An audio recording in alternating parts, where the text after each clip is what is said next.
एक तरफ सुल्तान महमूद गाजनावी की अजीम उश शान फौज थी, हज़रुन हाथ थी और अरोने की वह बैदेन का राय। दूसरी तरफ वो नंगे पांव चलने वाले कबीले थे जिनके बगैर किसी हुक्म के, बगैर किसी डर के बनाने की मस्करा गई। मैदान जंग राख और सीने तनकन तर अदर। राजा आनंद पाल की एक पुकार पर भारत की मुत्तहिद क़ुव्वतें एक परचाम के तले जमा होने लगी। दुश्मनी दोस्ती में बदल गई।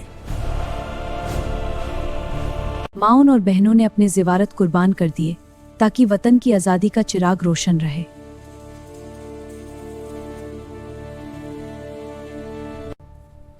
गजनी के सुल्तान को जब इस इत्तेहाद की खबर मिली तो उसे एहसास हुआ कि यह जंग पहली जंगों से मुख्तलिफ होगी।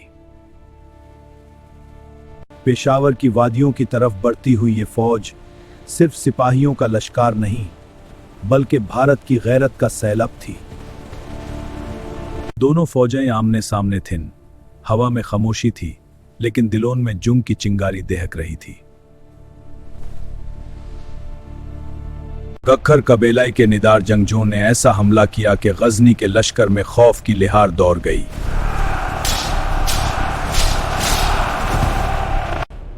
लेकिन किस्मत को कुछ और ही मंजूर था। एक जलती हुई तीर ने फतह को शिकस्त में बदल दिया। ये कहानी यहां खत्म नहीं होती। भारत के वीरों का खून आज भी इस मट्टी में शामिल है। जब मिट्टी पुकारती है तो माएं अपने जेवर कुर्बान कर देती हैं। भारत की बेटियों ने अपने सहाक की निशानियां बींच दें ताकि वतन की आबरू पर कोई हर्फ ना आए। उसने अपने 6000 सबसे माहिर तीरंदाजों को आगे भेजा और उन्हें भारतीय सीना पर तीरों की बौछार करने का आदेश दिया। उसका मकसद था कि भारतीय सैनिक इस हमले से बौखलाकर अनुशासनहीन तरीके से आगे बढ़ें और उसकी खाइयों में फंस जाएं। लेकिन उसे इस बात का अंदाजा नहीं था कि भारतीय सेना में कुछ ऐसे योद्धा भी थे जो किसी नीम या रणनीति से नहीं बल्कि अपनी धरती के लिए लड़ने के जुनून से लड़ते थे। ये पोठुहार के पठार के गक्खड़ लड़ाके थे। ये किसी राजा के वेतनभोगी सैनिक नहीं थे। ये वो आजाद कबीले थे जो सदियों से अपनी जमीन पर किसी बाहरी ताकत को बर्दाश्त नहीं करते थे। जब उन्होंने देखा कि विदेशी तीरंदाज उनकी धरती पर खड़े होकर उन पर हमला कर रहे हैं तो उनका खून खोल उठा। राजा आनंद पाल के किसी आदेश का इंतजार किए बना 30,000 गोखड़ों का वो झंड नंगे पैर किसी अनुशासित सीना की तरह नहीं बल्कि भूखे भेड़ियों के झंड की तरह महमूद की सीना पर टूट पड़ा। उसका मकसद था कि भारतीय सैनिक इस हमले से बौखलाकर गैर मुनज्जम तरीके से आगे बढ़ें और उसकी खाइयों में फंस जाएं। ये पोठुहार के सत्ता मुर्तफे के गक्खड़ लड़ाके थे।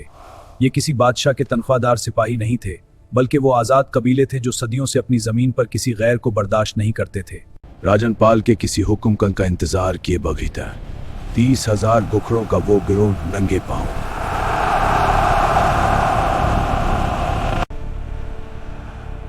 वहां न कोई ढाल काम आई और न कोई नींद।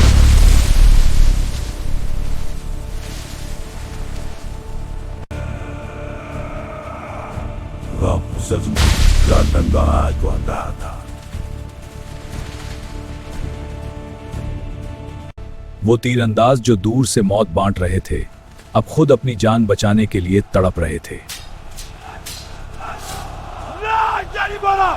महमूद ने अपनी आंखों से वो मंजर देखा जिसका उसने ख्वाब में भी गुमान नहीं किया था। इसकी नाकाबिले शिकस्त फौज बिखर रही थी। दिफा की वो दीवार जो फौलाद से बनी मालूम होती थी रेत के घरवंदे की तरह ढह गई।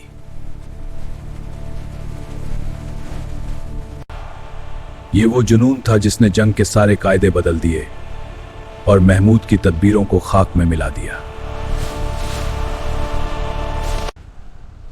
मैदान जंग में अब सिर्फ गुखड़ों की ललकार सुनाई दे रही थी, जैसे कि जमीन खुद चुक रही हो।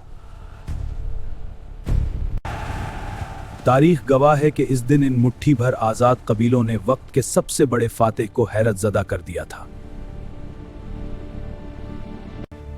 जब तूफान थमा तो पीछे सिर्फ खामोशी और राख बाकी थी।